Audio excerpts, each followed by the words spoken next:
पुरानी दुश्मनी, इस चैप्टर का टाइटल। अदिति बोली, जय हमें जाने दे, हमारी तेरी कोई दुश्मनी नहीं है। जय हंसते हुए, अरे पगली रोती क्यों है, मैं हूं ना तेरे लिए। और हाँ, चिंता मत कर, इन्हें छोड़ ही तो रहा हूं, इस शरीर से आजाद कर रहा हूं। अभिनव बोला, ओए नामर्द इंसान, इन कुत्तों की आड़ में क्या छुप रहा है? एक बार हम दोनों में से किसी की एक हाथ खोल के देखना, फिर बताते हैं तुझे। जय गुस्से में जाकर अभिनव के सिर पर बंदूक तान देता है और ट्रिगर दबाने वाला होता है। इसी बीच राहुल और अदिति चीख कर उसे रोकने को कहते हैं। जय बोला, क्या यार, सारा मूड खराब कर दिया।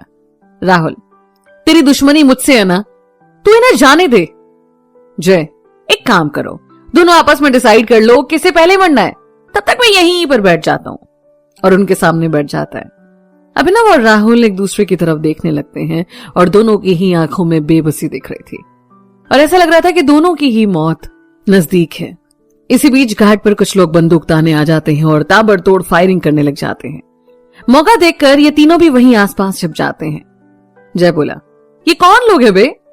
इसी बीच कुछ लोग इन तीनों के पास आते हैं। उनमें से एक, दक्ष भैया जी ने भेजा है हमें और आप तीनों चलिए यहां से। तब तक अदिति दोनों का हाथ खोल चुकी होती है और इसी बीच फिर एक बार जय और उसके लोग ताबड़तोड़ फायरिंग करने लग जाते हैं।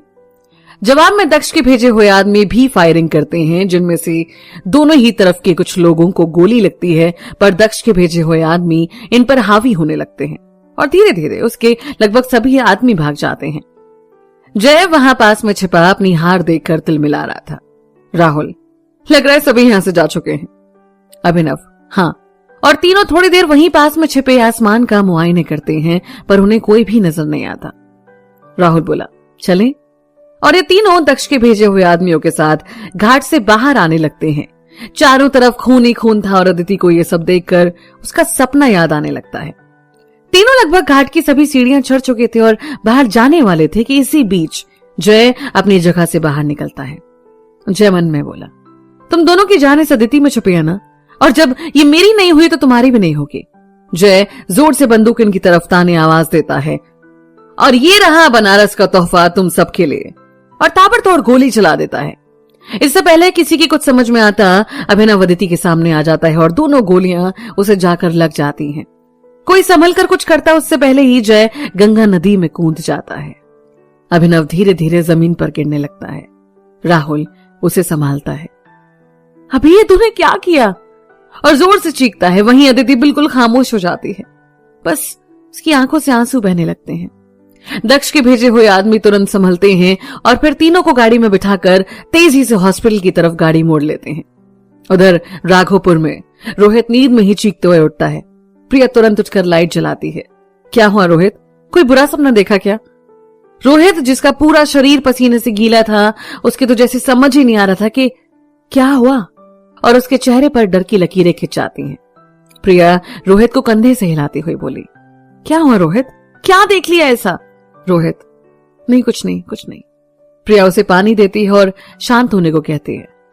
थोड़ी देर बाद रोहित बोला, पता नहीं कौन सी जगह थी, पर आसपास सब रो रहे थे, सबका चेहरा लटका हुआ था और सामने किसी की लाश पड़ी है। प्रिया, बस रोहित बस, ये एक बुरा सपना था और कुछ नहीं, शांत रहो, सब ठीक होगा। काफी देर तक रोहित डरा हुआ ऐसे ही बैठा रहता है और वहां खामोशी पसरी रहती है। थोड़ी देर बाद रोहित के चेहरे से डर गायब होता है, पर उसके साथ ही उसकी नींद भी गायब हो जाती है। रोहित खामोश सा बालकनी में खड़ा हो जाता है। प्रिया उसके पीछे जाती है। क्या हुआ रोहित? यार मैं बहुत बुरा इंसान हूं ना? प्रिया, नहीं तो, किसने कहा तुमसे ऐसा? रोहित, यार अभिनव से कभी प्यार से दो चार बातें नहीं की, कभी जानने की कोशिश नहीं की कि क्या चल रहा है उसकी जिंदगी में और क्या नहीं, बस हमेशा गुस्सा किया। प्रिया, तो कोई बात नहीं रोहित, इस बार जब वापस आए तो खूब सारी बातें कर लेना और सब ठीक कर देना। रोहित के चेहरे पर फिर एक बार मुस्कान लौट आती है। हाँ, ये सही कह रही हो तुम। और दोनों फिर वहीं खड़े रहते हैं। इधर सभी अभिनव को लेकर हॉस्पिटल पहुंचते हैं और तुरंत उसको स्ट्रेचर पर लिटाकर इमरजेंसी वार्ड में ले जाते हैं। कुछ देर बाद डॉक्टर बाहर आते हैं। इस मरीज के साथ कौन है? राहुल और अदिति दोनों डॉक्टर के पास आते हैं। पहले तो आप दोनों पुलिस को इन्फॉर्म कर दीजिए, डॉक्टर बोले। इतने में ही दक्ष का भेजा हुआ एक आदमी संग्राम, सुनो बे, ये देख रहे हो? और बंदूक उसकी तरफ तान देता है। पुलिस को मारो गोली और भैया जी को ठीक कर। अगर उनको कुछ हो गया ना तो हम कुछ करें ना करें, जो आ रहे हैं ना वो पूरे हॉस्पिटल को शमशान में बदल देंगे। डॉक्टर, ये क्या बदतमीजी है? इसी बीच अदिति आती है। अदिति संग्राम को डॉक्टर से अलग करती है। डॉक्टर साहब, इनकी तरफ से मैं आपसे माफी मांगती हूँ। पुलिस और बाकी जितनी भी फॉर्मेलिटीज हैं वो सब हम पूरी कर लेंगे, बस आप उसे ठीक कर दीजिए। डॉक्टर बोला, उसका ऑपरेशन करना पड़ेगा और उसकी हालत बहुत नाजुक है। उसके घर से किसी को बुलवा कर इस पर साइन करवा दीजिए। अदिति वो पेपर उससे ले लेती है। बोली, आप बस ऑपरेशन की तैयारी कीजिए, हम आपके हाथ जोड़ते हैं, बस उसे ठीक कर दीजिए। डॉक्टर हौसला रखने का कहकर ऑपरेशन की तैयारी करने चला जाता है। अदिति राहुल की तरफ पेपर बढ़ा देती है। राहुल, जिसकी आंखों से बस आंसू बहे जा रहे थे, कुछ नहीं कहता और उसकी हालत देखकर अदिति खुद उस पेपर पर साइन करती है और उसे डॉक्टर को सौंप देती है। डॉक्टर, पर यह पेपर इनके घर वालों को साइन करना था। अदिति बोली, आप फिक्र मत कीजिए, बस ऑपरेशन कीजिए और सुबह तक सभी यहां पहुंच जाएंगे। डॉक्टर फिर वहां से चला जाता है और सीधे ऑपरेशन वार्ड में घुस जाता है। इसी बीच संग्राम दक्ष को फोन करता है। हाँ बोलो संग्राम, कैसी सिचुएशन है वहां की? संग्राम, भैया जी एक बुरी खबर है। दक्ष घबराते हुए, क्या हुआ? भैया जी अभिनव को गोली लग गई है। दक्ष अचानक से ब्रेक मारता है और बड़ी तेजी से आवाज के साथ गाड़ी रुकती है। आदित्य, जो सो चुका था, अचानक हुए इस घटने से चौंक उठता है। वहीं पर दक्ष के चेहरे पर विश्वास और हैरानी दोनों थी। आदित्य, क्या हुआ चाचू? दक्ष हकलाते हुए, वो अभी क्या हुआ अभी को? दक्ष, कुछ नहीं। और फिर एक बार गाड़ी बड़ी तेजी से बनारस की तरफ बढ़ा देता है। इस बार रफ्तार और ज्यादा तेज थी। आदित्य दक्ष का फोन उसके हाथ से ले लेता है। आदित्य, हाँ कौन बोल रहा है और क्या हुआ है?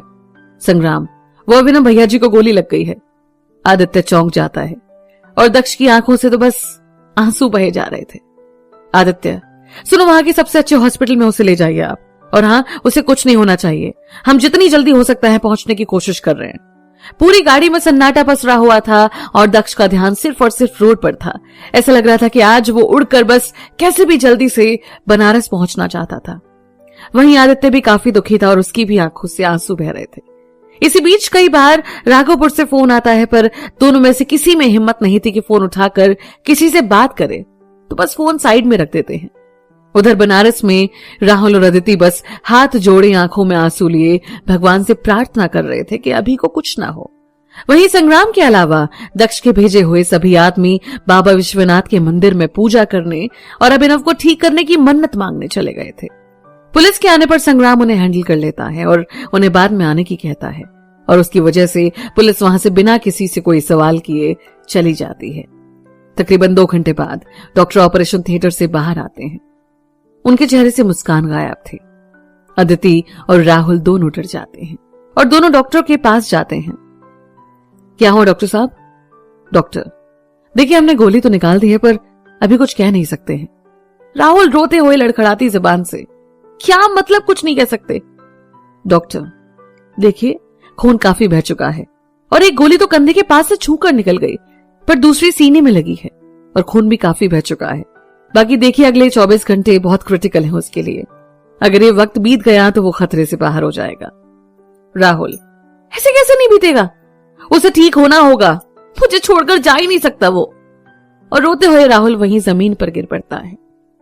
अदिति, क्या हम उससे मिल सकते हैं? डॉक्टर, नहीं बिल्कुल नहीं, अगले 24 घंटे तक कोई उससे नहीं मिल सकता। अदिति, एक बार उसे देख तो सकते हैं? डॉक्टर नर्स को इशारा करता है और दोनों को ऑपरेशन वार्ड में बस बाहर तक ले जाने को कहता है।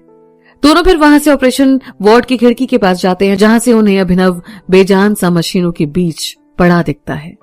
दोनों ही फूट फूट कर रोने लगते हैं, क्योंकि दोनों ने आज तक बस अभिनव को हंसते बोलते देखा, और आज इस हाल में जिंदगी और मौत से लड़ते देखकर दोनों का ही बुरा हाल था। नर्स फिर उन्हें वहां से जाने को बोलती है। दोनों खामोश बैठकर उस दिन को कोस रहे थे जब उन्होंने बनारस आने का इरादा किया था। दोनों के ही आंसू थमने का नाम नहीं ले रहे थे और दोनों ही किसी से कोई बात नहीं करना चाहते थे। बस दोनों की आंखें बंद थीं और उससे आंसू बहे जा रहे थे और दोनों हाथ जोड़कर बस बाबा विश्वनाथ से प्रार्थना कर रहे थे कि अभिनव को ठीक कर दे। उधर गाड़ी में आदित्य, चाचू बार बार गांव से फोन आ रहा है। दक्ष, क्या बात करें हम, क्या कहें? आदित्य, पर चाचू बात तो करनी पड़ेगी ना? नहीं अभी नहीं, वहीं चल के देखते हैं।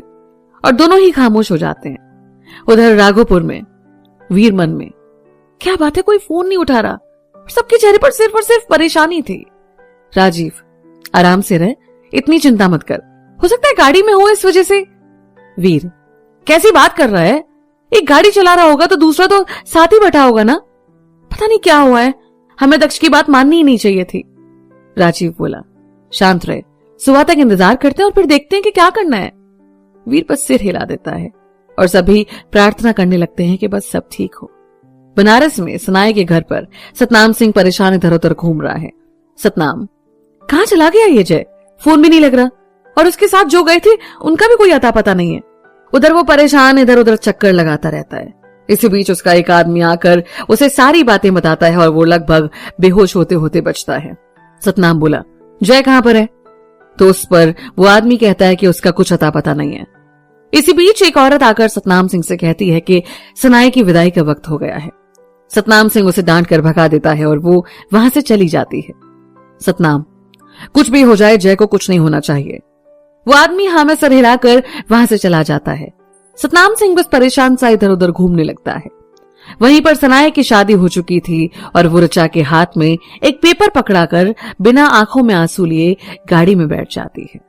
जब गाड़ी के अंदर वो बैठती है तो वहां पर राघव शराब की बोतल मुंह में लगाए उसे गटक रहा था।